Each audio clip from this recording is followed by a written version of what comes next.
A dog finds a dying kitten and begs for help at a vet's door.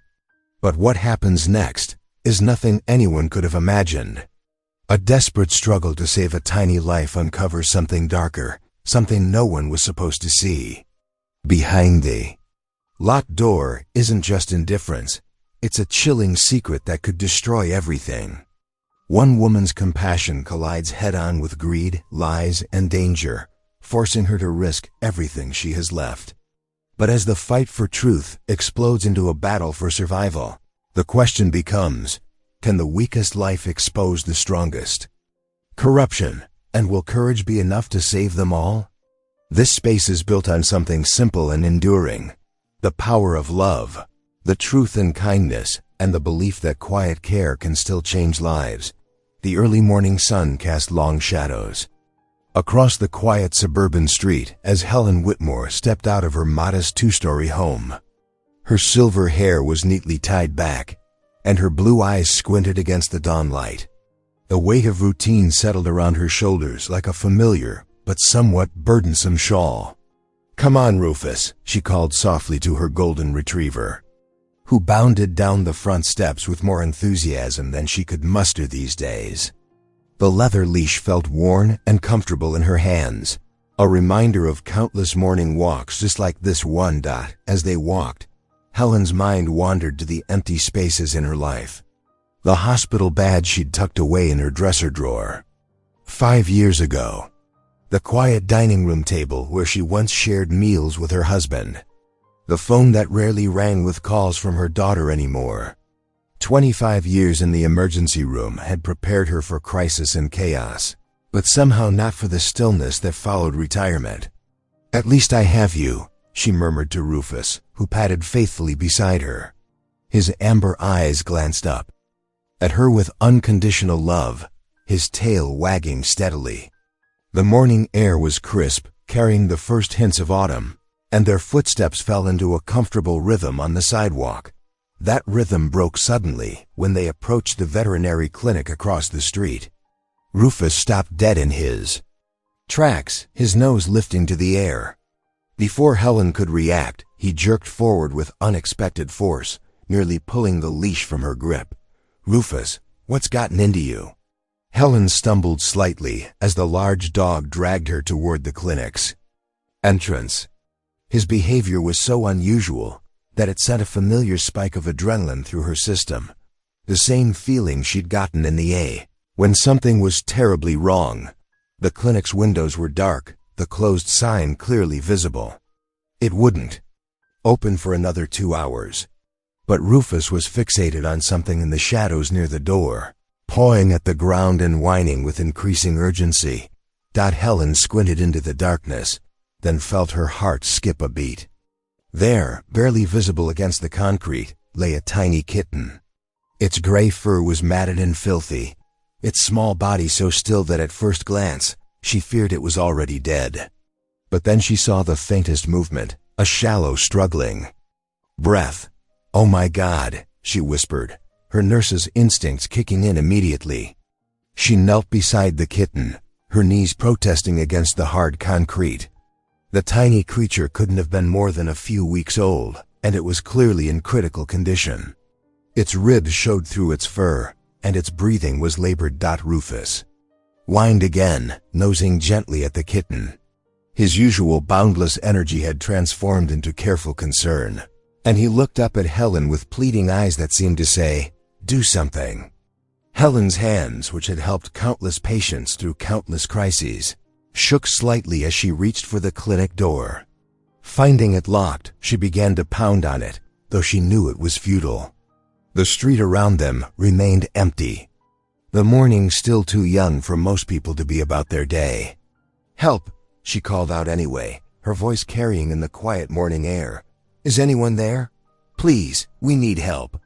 The kitten made a tiny sound, barely audible, and Helen felt tears spring to her eyes. After years of handling emergency situations with professional detachment, she was surprised by how strongly this small life affected her. Perhaps it was because she'd spent too long in isolation, or perhaps it was the way Rufus stood guard over the tiny creature. his protective instinct awakening something in her that had been dormant for too long. She pounded on the door again. Harder this time, her nurse's training telling her that every minute counted. The kitten's breathing was growing more labored, and its small body felt cold to the touch. Memories of countless emergency room shifts flooded back, the rush of urgency, the need to act quickly, the weight of responsibility for a life in. The balanced Rufus pressed against her leg, his warm presence steady and reassuring. He hadn't taken his eyes off the kitten, and his usual happy-go-lucky demeanor had been replaced by an almost solemn vigilance. The morning light was growing stronger now, highlighting the desperateness of their situation. Helen looked at her. Watch, then back at the kitten. The clinic wouldn't open for hours yet, and she could see the life ebbing from the tiny creature with each passing minute. The familiar feeling of helplessness that had plagued her retirement years threatened to overwhelm her. But this time, something else rose up alongside it, determination. She couldn't just stand by and watch. Not again. Not when there was a chance to help, to make a difference, even if it was just for one small life. The years of experience, of fighting for patients against impossible odds, of never giving up until all options were exhausted, it all came rushing back. Pushing aside the comfortable numbness of routine that had settled over her life, the kitten let out another weak sound, and Helen made her decision. She couldn't wait for help to arrive. She would have to be the help, just as she had been for so many others throughout her career. With gentle hands steadied by years of practice, she reached for the tiny creature, Rufus watching intently as his discovery had set in motion events that would change everything. The sound of footsteps echoed from inside the veterinary clinic. Through the frosted glass door, Helen could make out a tall figure approaching. The lock clicked and Dr. Carlton Dwyer appeared, his perfectly pressed white coat a stark contrast to his cold demeanor. His dark hair was meticulously styled, and his polished appearance seemed out of place for the early morning hour. "What's all this commotion about?" he asked, his voice carrying an edge of irritation. His eyes swept over Helen, then down to Rufus, before finally landing on the tiny bundle of fur on his doorstep. "Please, doctor," Helen pleaded, gesturing to the barely breathing kitten.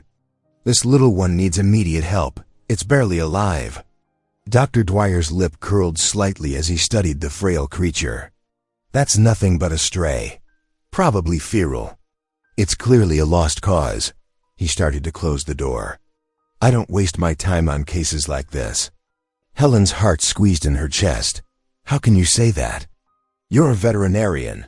This kitten needs medical care right now." "Mrs. Kama?" He paused, raising an eyebrow. "Whitmore. Helen Whitmore." "Mrs. Whitmore, my practice caters to paying clients with valuable pets, not street animals that probably won't survive anyway." He straightened his already perfect tie. "If you're interested in booking an appointment for your dog, my receptionist will be in at 9 o'clock. The casual cruelty in his voice made Helen's hands shake. "Every life matters, Dr. Dwyer. How can you just turn your back on a suffering animal? I run a business, not a charity." His smile never reached his eyes. "Do you have any idea what my time is worth? My clients pay premium rates for my expertise." "I'll pay," Helen said quickly. "Whatever your fee is, I'll pay it." Dr. Dwyer laughed, the sound sharp and dismissive. "The paperwork alone would be more trouble than it's worth.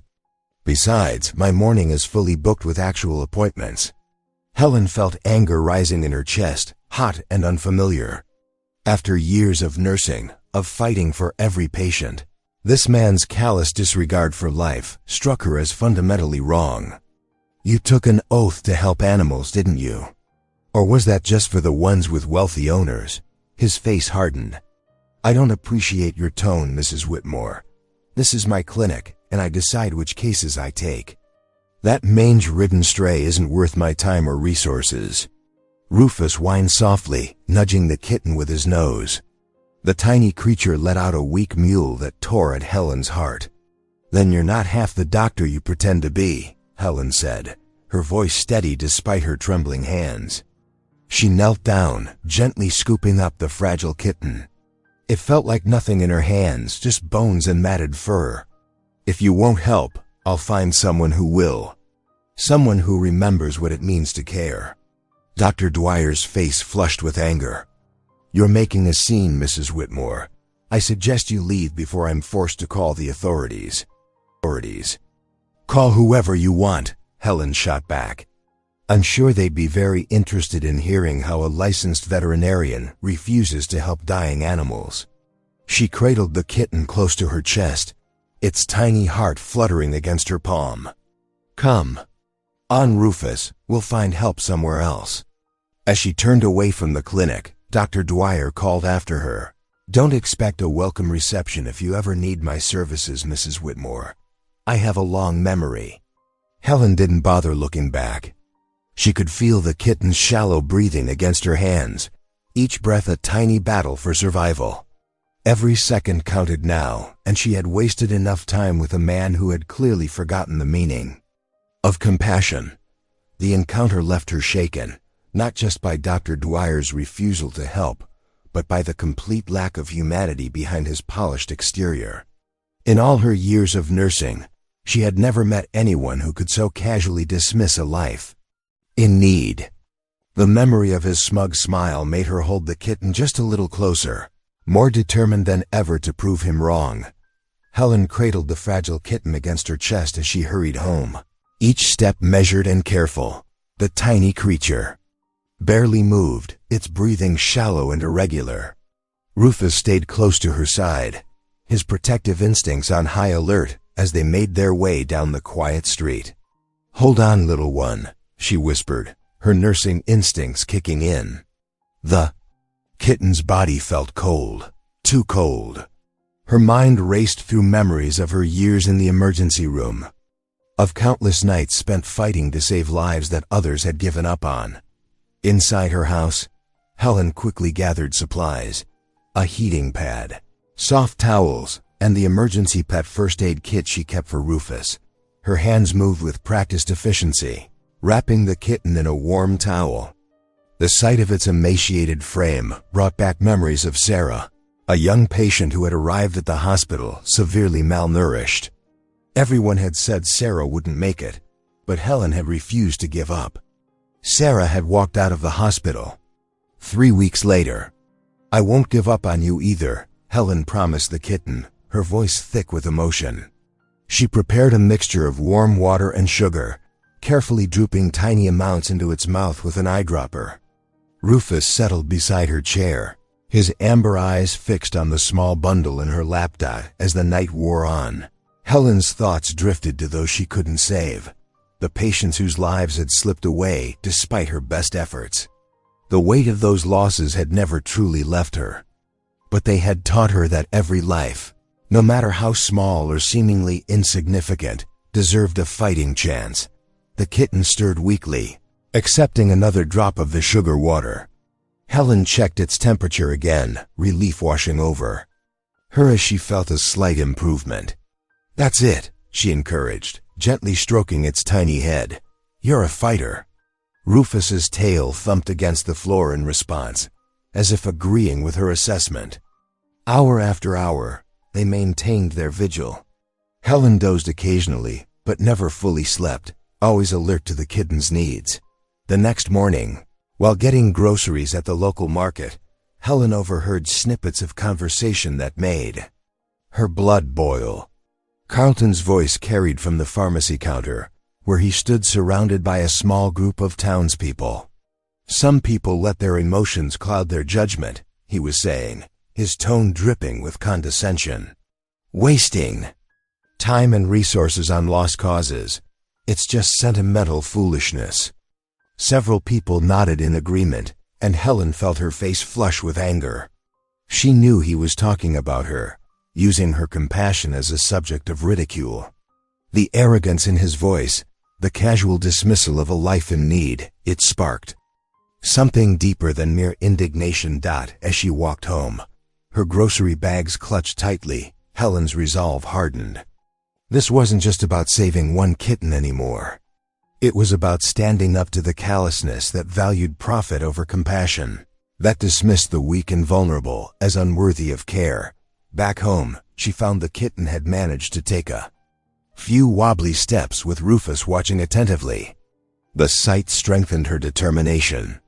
She would prove Carlton wrong, not just about the kitten, but about everything he stood for. She would show the town that compassion wasn't weakness, that fighting for the vulnerable wasn't foolish. The kitten mewed softly, a sound that seemed impossible just 24 hours ago. Helen picked it up gently, feeling its tiny heart beating stronger against her palm. "We're going to prove them all wrong," she whispered, scratching behind its ears. "And we're going to help others too." Rufus pressed against her leg, offering his steady support as always. Helen sat down at her desk. The kitten settled in her lap and began to write. She would document everything: the kitten's recovery, Carlton's negligence, the larger pattern of putting profit before care. Someone needed to speak up, and she realized that someone would be her. Helen couldn't shake Dr. Carlton's cold words from her mind.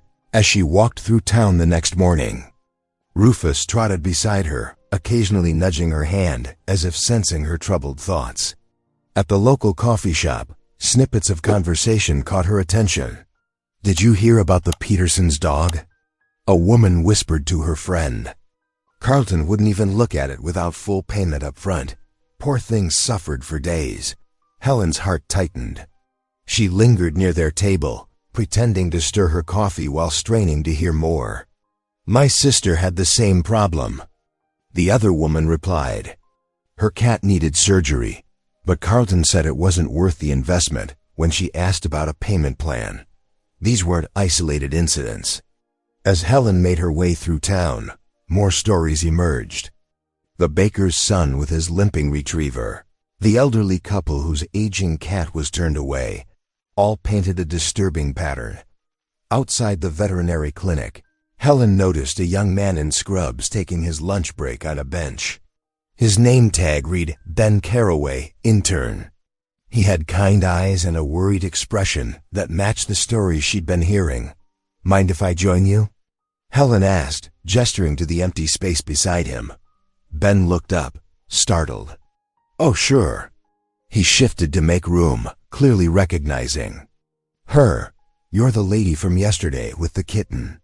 Helen nodded, settling beside him. "How long have you worked here, Ben?" 6 months. He fidgeted with his sandwich wrapper. "Look, about yesterday.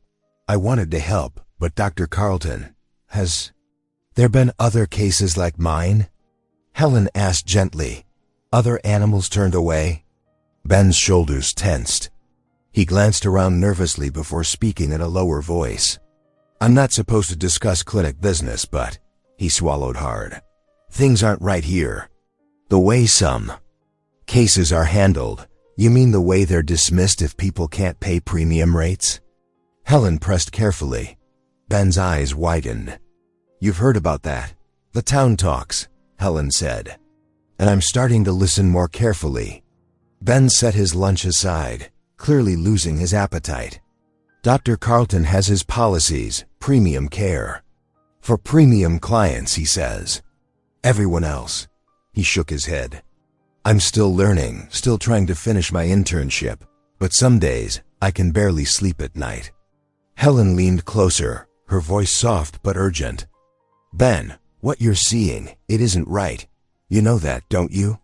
As medical professionals, we have a duty to help those in need." "We're supposed to," Ben agreed, his voice barely above a whisper. "But speaking up, I could lose everything I've worked for." "Or you could help make things right," Helen countered. "Sometimes doing the right thing means taking a risk." Ben met her gaze, conflict clear in his expression. "What exactly are you suggesting?"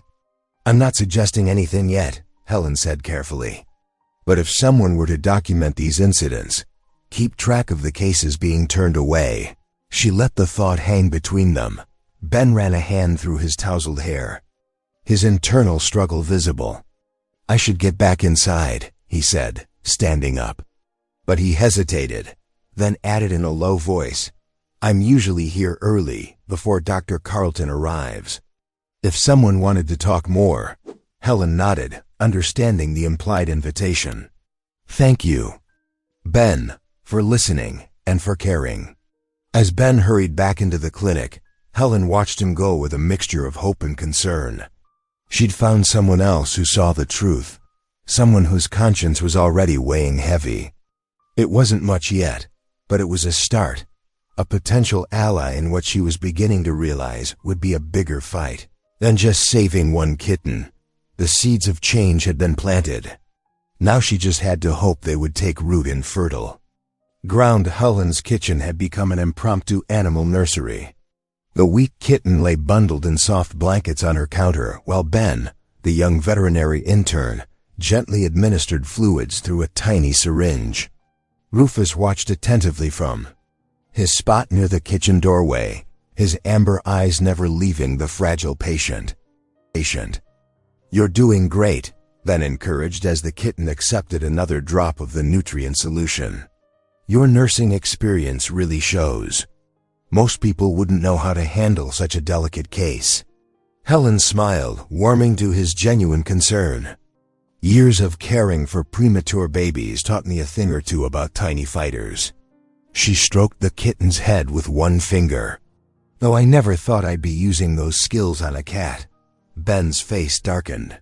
This shouldn't have happened.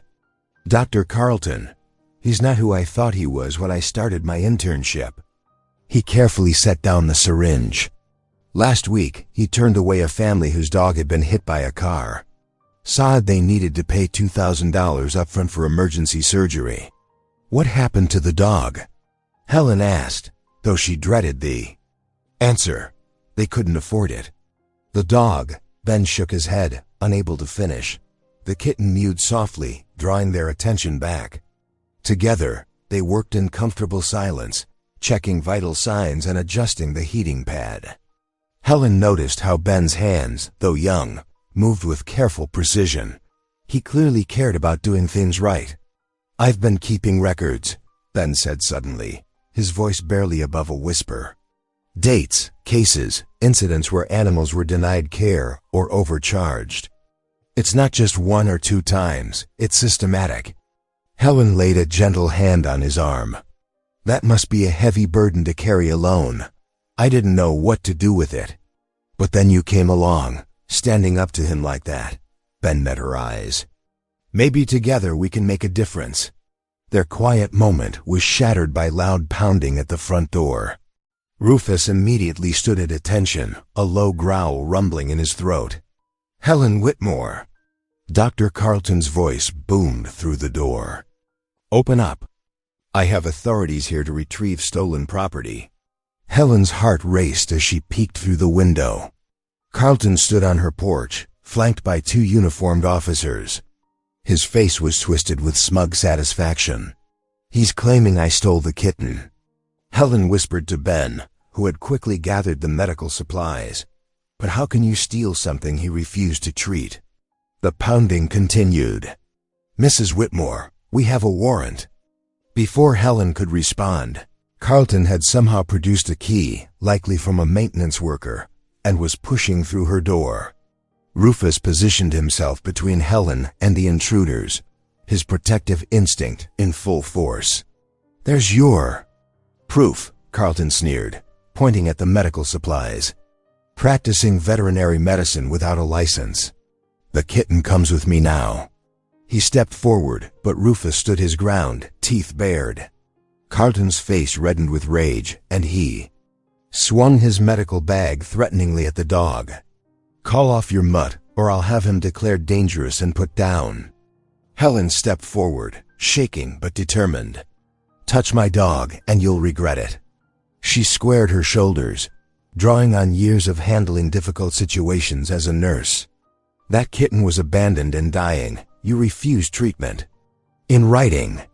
I might add, since you so helpfully documented your refusal of care. Ben moved to stand beside her. And I have documentation of every other animal you've let suffer or die because their owners couldn't meet your excessive demands. Carlton's face went from red to white. He raised his hand as if to strike, But Rufus's growl grew deeper, more threatening. The police officers exchanged uncertain glances, clearly uncomfortable with the situation. "Ma'am," one officer said, looking. "Between Helen and Carlton, perhaps we should sort this out down at the station. Bring any documentation you have." Carlton spluttered. "This is ridiculous. I'm a respected veterinarian who just threatened physical violence against a woman and her dog." Ben interrupted, holding up his phone, "which I've recorded, by the way." Helen felt strength flowing through her as she stood her ground. Rufus pressed against her leg, his solid presence unwavering.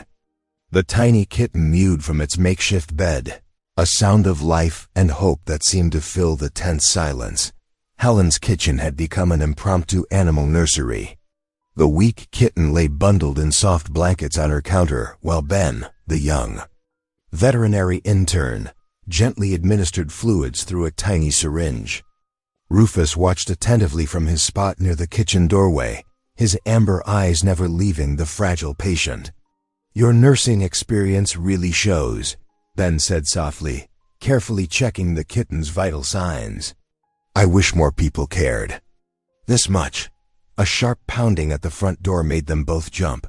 The kitten mewed weakly. "Police, open up!" A gruff voice commanded. Helen's heart hammered in her chest as she opened the door to find two uniformed officers, and behind them, Carlton Dwyer's smirking face. "That's her," Carlton said, pointing accusingly. "She stole that dying animal from my property." "Ma'am, we have a complaint about stolen property," one officer stated firmly. "That kitten was abandoned and dying," Helen protested. Dr. Dwyer refused to help. Carlton shouldered past the officers, barging into her home. Rufus growled low in his throat as the veterinarian stormed toward the kitchen. "That animal belongs to my clinic," Carlton sneered. "Stay back." Ben stepped between Carlton and the kitten, but Carlton shoved him roughly aside. Rufus lunged forward with a threatening bark, hackles raised. Carlton's face twisted with rage as he kicked out at the dog. "Get back, you mutt!" "No!" Helen screamed as Rufus yelped in pain. She grabbed Carlton's arm, but he threw her off, sending her stumbling into the wall. The officers rushed forward to separate them as chaos erupted. Later that evening, after hours of arguments and police reports, Helen sat trembling on her couch. Rufus lay with his head in her lap, still favoring his side where Carlton had kicked him. The kitten was safe. Ben had managed to prove they were providing necessary emergency care, but Helen felt utterly drained. "I don't know if I can keep fighting him," she whispered to Rufus, running shaking fingers through his fur. "He's too powerful here." Her phone buzzed with a text from an unknown number. "Meet me at Parker's Diner tomorrow morning. Important information about Carlton. Margaret Wilson." The next morning, Helen sat across from an elderly woman whose grief-lined face told a story before she even spoke. "My Harold's dog was everything to him after I lost my sister," Margaret began, hands wrapped tightly around her coffee cup. "When Buddy got sick, Carlton said it was just a minor infection. Charged us hundreds of dollars for treatments that did nothing. By the time we got a second opinion, it was too late." She slid a folder across the table. "Harold passed away 3 months after Buddy. While clearing his things, I found these copies of Buddy's original test results that Carlton had hidden. They showed a treatable condition he ignored completely. He let that dog die slowly while pretending to treat him, and it broke my Harold's heart." Helen's hands trembled as she read through the damning documents. Her fear and exhaustion transformed into white-hot anger. This wasn't just negligence or greed. This was calculated cruelty. "There are others," Margaret continued softly. "So many others who lost pets because they couldn't pay his premium rates. He's been falsifying records for years, charging for treatments never given, letting animals suffer." Helen thought of the dying kitten, of how easily Carlton would have let it perish, of Rufus's pained yelp when Carlton kicked him, of all the other beloved pets who had suffered needlessly under his care. "Thank you for showing me this," Helen said, her voice steady with newfound resolve. "I promise you, he won't get away with this anymore." She pulled out her phone to call Ben. Her hands no longer shook. Carlton's attempts to intimidate her had backfired spectacularly. Where there had been fear, now burned righteous determination. She would expose every dark secret, every falsified record, every betrayed trust. Not just for one tiny kitten, but for all the animals and families who had suffered under Carlton's corrupt care. The evidence in her hands would be just the beginning. With Ben's help from inside the clinic, Margaret's documentation, and her own unwavering determination, she would make sure Carlton faced justice for every single life he had carelessly destroyed. Helen sat at her kitchen table, spreading out the documents Margaret had given her while Ben paced nervously nearby. The evening light cast long shadows across the damning evidence of Carlton's years of deliberate negligence and fraud. Rufus lay curled protectively around the sleeping kitten in the nearby pet bed, his watchful eyes never leaving the door. "This is incredible," Ben said, running his hands through his disheveled hair. Medical records altered, treatments never performed, but billed for, deliberate misdiagnosis. His voice trembled with a mixture of disgust and fear. "Helen, if we do this, if we expose him, he'll destroy me. No veterinary practice will ever hire me again." Helen looked up from the papers, seeing the conflict etched across the young intern's face. "I know I'm asking so much of you, Ben. You have every right to walk away from this." Ben stopped pacing and sank into the chair across from her. "That's just it.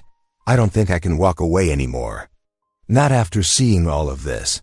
He gestured at the scattered documents. "These weren't just mistakes or cutting corners. He let animals die, Helen. He broke people's hearts for profit. Profit. We need to be smart about this," Helen said, reaching across the table to squeeze his hand. "Carlton has influence in this town. He'll fight back hard." "He already is," Ben replied, glancing at Rufus's still tender side where Carlton had kicked him. "The police complaint about the kitten was just the beginning. He's been spreading rumors about you in town, calling you unstable, dangerous." Helen nodded grimly. "And he'll do worse when we move against him. We need to make sure our evidence is absolutely bulletproof." They spent the next hour organizing the documents, creating a timeline of Carlton's misdeeds. Ben's medical knowledge proved invaluable as he explained the technical details of how Carlton had covered his tracks. Helen's years of nursing experience helped her understand the patterns of negligence. "Look at this," Helen said, pointing to a series of billing records.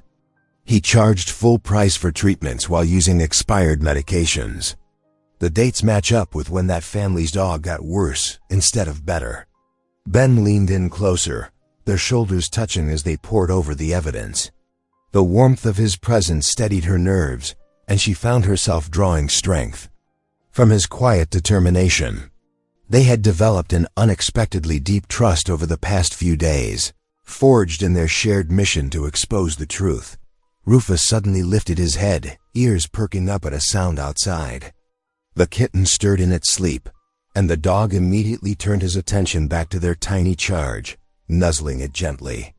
Helen smiled at the sight. "That little one is why we started this," she said softly. "But now it's about so much more." Ben nodded, his expression serious. "We need to decide exactly how we're going to do this. The local media might be too close to Carlton. He advertises heavily in the town paper." "What about the state veterinary board?" Helen suggested. "And maybe the regional news stations." "The board, definitely," Ben agreed. "But we need public pressure too, or they might try to sweep it under the rug. Social media could help spread the word faster than Carlton can control it." They worked late into the night, making copies of documents, organizing digital files, and creating a detailed plan of action. Helen felt the weight of what they were attempting, not just for themselves, but for every pet owner who had trusted Carlton with their beloved animals. I'll start collecting more evidence from inside the clinic, Ben said, stifling a yawn. There are security cameras, but I know how to avoid them. And I can document any new cases of negligence. Be careful, Helen warned. Carlton's already suspicious of you after you helped me with the kitten. I will be. Ben's eyes met hers, filled with quiet resolve. You know, when I first started my internship, I thought Carlton would be a mentor. Instead, he taught me what kind of veterinarian I never want to become. Helen found herself reaching for his hand again, and this time, neither of them pulled away. The connection between them had grown into something that transcended their shared mission, a deep trust and understanding that gave them both courage. Rufus shifted position, still maintaining his vigilant guard over the kitten. The tiny creature had become a symbol of everything they were fighting for, the vulnerable lives that depended on people willing to stand up against cruelty and corruption. We should have everything ready within a week, Helen said, finally, forcing herself to focus back on their plans. Then we'll need to move quickly, release everything at once before Carlton can react. I know the risks, Ben said firmly. My career, your reputation. He'll try to destroy us both. But seeing that kitten fight for life, knowing how many other animals weren't as lucky, I couldn't live with myself if we didn't try to stop him. Helen understood completely. The same fire burned in her heart, a determination that had grown. From saving one small life to fighting for justice on a much larger scale. Whatever Carlton might do to them, the truth had to come out. They spent another hour finalizing their strategy, planning every detail of how they would expose Carlton's years of malpractice. The risks were enormous, but with each passing moment, their shared purpose grew stronger. They weren't just colleagues in this fight anymore. They had become partners, bound by trust and the courage to stand up for what was right. Helen and Ben's plan unfolded at dawn. With trembling hands, she sealed the last manila envelope containing copies of Carlton's falsified records, while Ben double-checked the digital files they'd prepared for email distribution.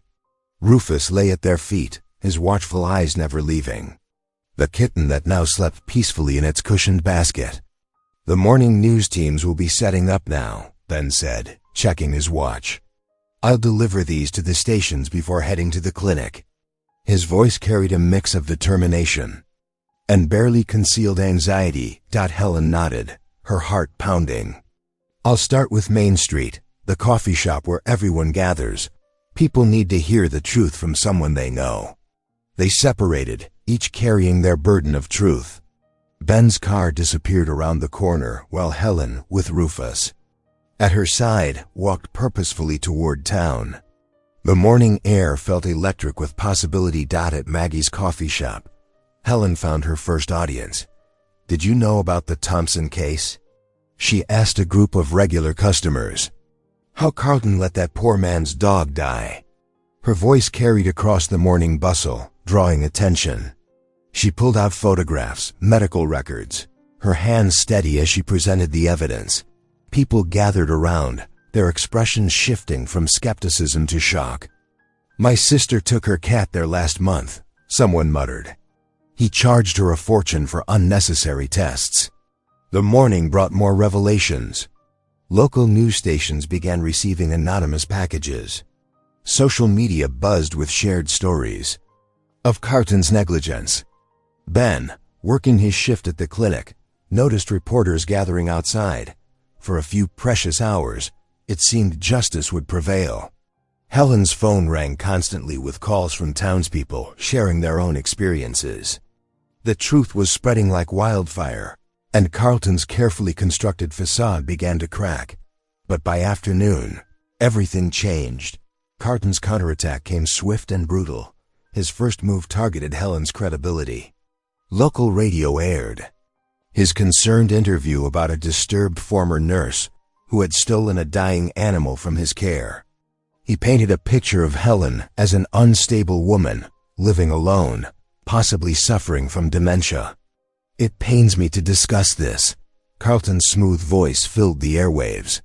But Mrs. Whitmore's behavior has become increasingly erratic. She's been harassing my clients, spreading vicious lies. It's elder exploitation at its worst. Someone's clearly manipulating her confusion for their own agenda. The whispers started. People who had listened to Helen that morning now avoided her eyes. At the grocery store, she overheard murmurs. Always. Alone with that dog. Maybe her mind is going. Such a shame. Ben faced his own destruction. Carlton produced performance reviews painting him as a subpar intern, resentful of correction, prone to mistakes. He's angry because I insisted on maintaining professional standards, Carlton told the medical board. These falsified records are clearly his attempt at revenge. Helen watched helplessly as their carefully gathered evidence was dismissed as fabrications. Carlton's influence ran deep. He had friends on the hospital board, connections with local media, supporters in high places. One by one, their allies fell away. The humiliation peaked when Helen tried to speak at a town council meeting. As she approached the podium, Carlton's supporters began whispering loudly about that poor, confused woman. Someone suggested calling Adult Protective Services. The council chairman cut her off mid-sentence, citing time constraints. She fled the meeting room, her cheeks burning with shame. Rufus pressed close to her legs, offering silent support, but even his presence couldn't stem her tears. Outside, rain fell in a cold drizzle, matching her despair. Back home, Helen found Ben waiting on her porch, his face drawn with defeat. "They're investigating my license," he said quietly. "Carlton's filed a formal complaint. I'll probably never practice veterinary medicine again." They sat in her kitchen, the evidence they'd gathered now seeming pathetically inadequate against Carlton's powerful defense. The kitten mewed softly from its basket, a reminder of what had started this whole crusade. "Maybe I am just a foolish old woman," Helen whispered, her voice breaking. "Looking for windmills to fight." "Don't say that," Ben protested, but his own voice lacked conviction. They both felt the weight of their failure, the crushing reality that truth didn't always triumph. Carlton's final blow came in the form of a cease and desist letter, threatening legal action for defamation. The document arrived certified mail, its legal language cold and threatening. Helen's hands shook as she read the potential damages, enough to take her home, her savings, everything. That night, Helen sat alone in her darkened living room, Rufus's head heavy on her lap. The kitten slept nearby, unaware of the turmoil its rescue had unleashed. Outside, rain continued to fall, and Helen felt as if her world had shrunk to the small space. This moment of complete defeat. Her phone had stopped ringing. The neighbors, who had listened so eagerly to her revelations, now hurried past her house. Even the local newspaper, which had initially shown interest in the story, published a glowing profile of Carlton, praising his professional dignity in the face of baseless accusations. "What do we do now, Rufus?" she whispered to her faithful companion. The dog whined softly, pressing closer. In the corner, the kitten stirred, its recovery a lone bright spot in the darkness. But even that victory felt hollow in the face of Carlton's continued reign over the town's veterinary care. Helen's reputation, built over decades of nursing, of being a respected member of the community, lay in tatters. Carlton had managed to transform her from a concerned citizen into a cautionary tale, a subject of pity and whispered conversations. The weight of this transformation pressed down on her, making even the simplest daily tasks feel overwhelming. Ben's text message that evening was the final blow. "Cannot risk further contact. Sorry. Take care of yourself and the kitten." She understood his retreat, but it left her feeling more isolated than ever. As night deepened, Helen faced the bitter reality that sometimes the villain wins, that truth doesn't always prevail, and that standing up for what's right can cost everything. The rain continued its steady pattern against her windows, and she sat in the darkness, surrounded by the wreckage of her failed crusade for justice. Ben paced Helen's living room, running his hands through his disheveled hair. The defeat of moments ago had transformed into something else, a quiet, simmering anger. "No," he said suddenly, making Helen look up from where she sat stroking the kitten. "No, we're not letting him win like this." He pulled out his phone and started scrolling through files. "I've been gathering more than just the records we leaked. I was afraid to use these because," he swallowed hard, "because I knew it would mean the end of my career. But I can't watch him destroy good people anymore." Helen leaned forward, hope flickering in her chest. "What do you mean?" "Video footage. Security cameras in the clinic record everything. I downloaded months of it before Carlton realized I was onto him." Ben's hands shook as he pulled up the files. "It shows everything. Him turning away injured animals, falsifying death certificates, even stealing medication to sell privately. Just..." Then, the kitten let out a weak cry. Helen looked down in alarm. The tiny creature had gone limp in her lap, its breathing shallow and labored. "Something's wrong," Helen said, her nurse's instincts kicking in. She felt the kitten's stomach, hard and distended. "Internal bleeding, maybe an infection. We need to get it to emergency surgery now." Ben grabbed his keys. "The all-night veterinary hospital in Millbrook. It's 45 minutes away, but it's our only choice." They rushed to his car, Rufus following close behind. Helen cradled the failing kitten against her chest as Ben sped through the dark streets. "I'll call the police on the way," he said, handling his phone through the car's Bluetooth. "They need to see this evidence before Carlton can spin more lies." But as they approached the edge of town, Helen spotted headlights gaining on them fast. "Ben," she warned, her heart racing. "That's Carlton's truck." The vehicle roared up beside them, trying to force them off the road. Ben maintained control, but they couldn't outrun Carlton's powerful truck. Ahead, the 24-hour veterinary clinic where Ben worked part-time loomed in the darkness. "We have to stop," Ben said grimly. "The kitten won't survive the chase to Millbrook." He pulled into the clinic's lot, and Carlton's truck screeched in behind them, blocking their exit. Helen clutched the kitten closer as Carlton emerged, his face twisted with rage. "You think you can ruin me?" he shouted, advancing on them. Washed-up nurse and a failed intern?" Rufus positioned himself between Carlton and Helen, his usual gentle demeanor replaced by fierce protectiveness. His growl was low and warning. "The police are on their way," Ben said, holding up his phone. "It's over, Carlton. They have everything, the videos, the financial records, all of it." Carlton's laugh was ugly. "By the time they get here, there won't be any evidence left. And 2 tragic accidents will have occurred." He reached into his jacket, pulling out something that glinted in the parking lot lights. Helen gasped. The knife caught the fluorescent glare as Carlton brandished it. "First, that mangy little beast you stole from me. Then we'll see about you. 2 and your interfering mutt." He lunged forward. Helen stumbled backward, shielding the kitten. But before Carlton could reach them, Rufus sprang into action. The golden retriever's powerful body slammed into Carlton, knocking him off balance.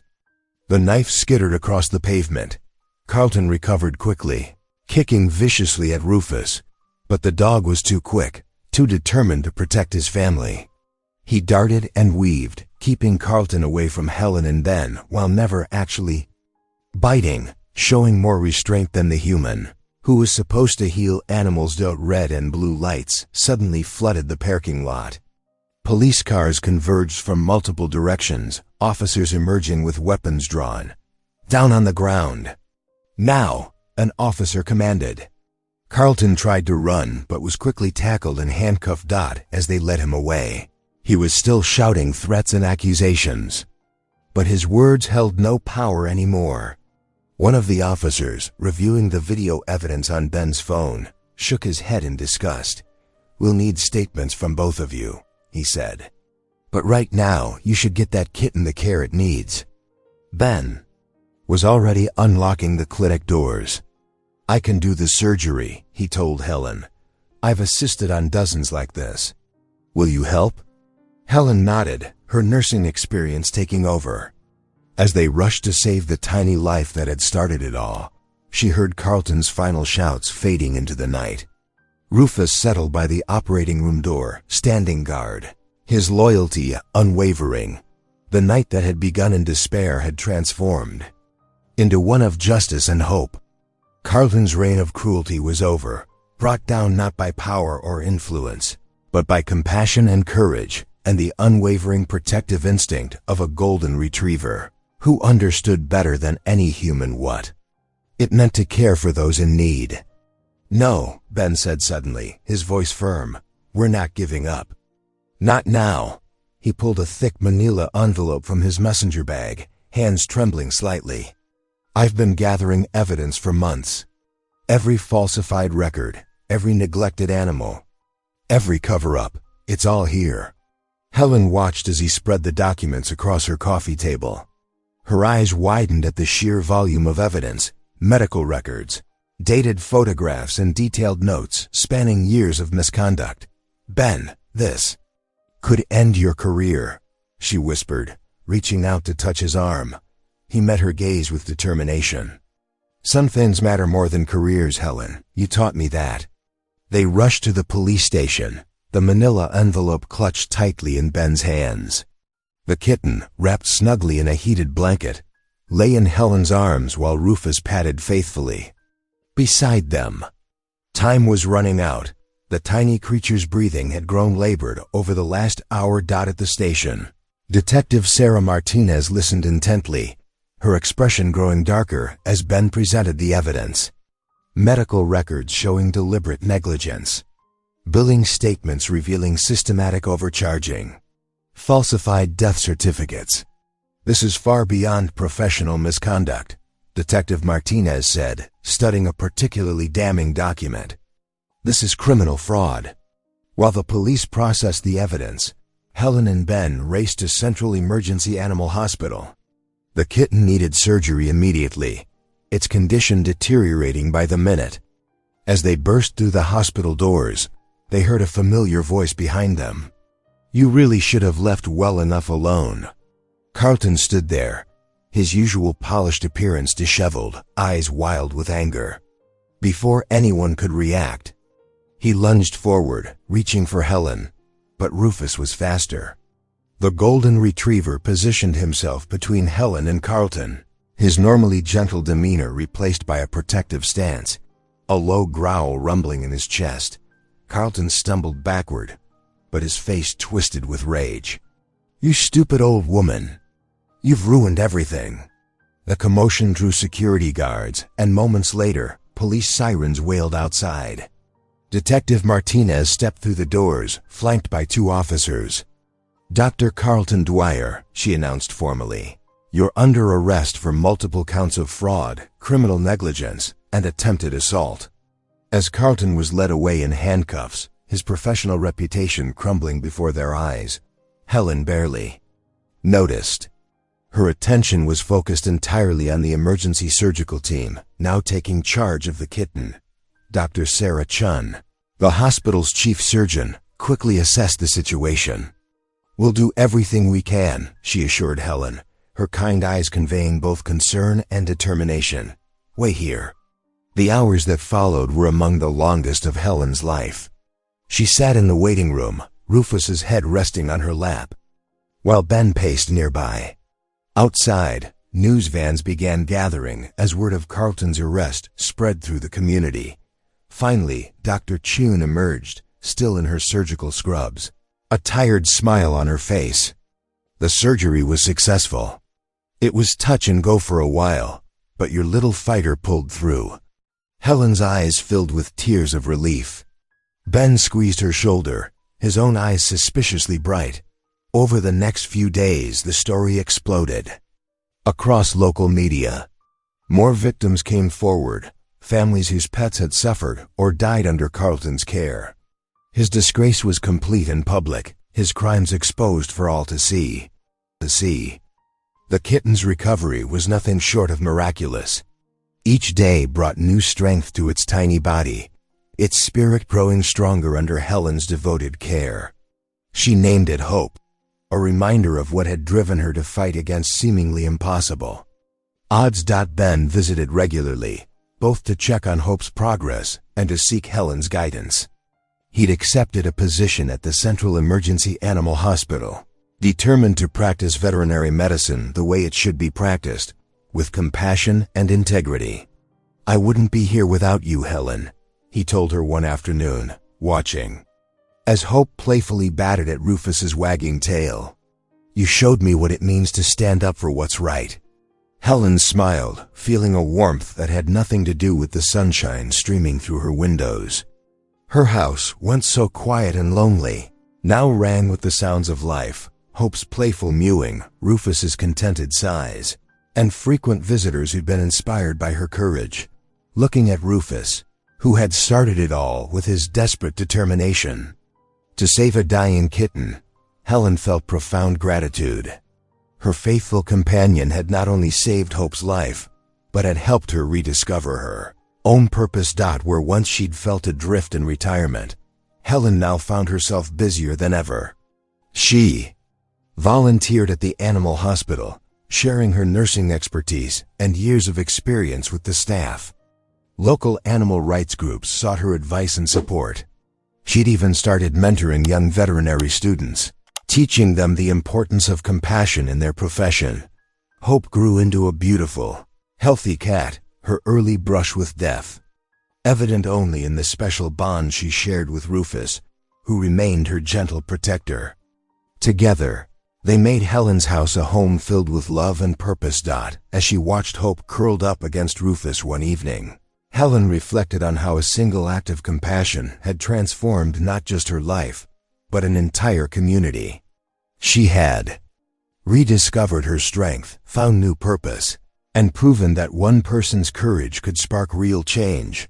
Rufus looked up at her with his warm amber eyes, and Helen reached down to scratch behind his ears. "Thank you, old friend," she whispered. "Thank you for showing me the way." The golden retriever's tail thumped contentedly against the floor, while Hope purred nearby, the simple sounds of love, loyalty, and hard-won peace. If something today spoke to the part of you that still believes in love, stay a while. Subscribe. I'll be here again tomorrow with another story worth feeling.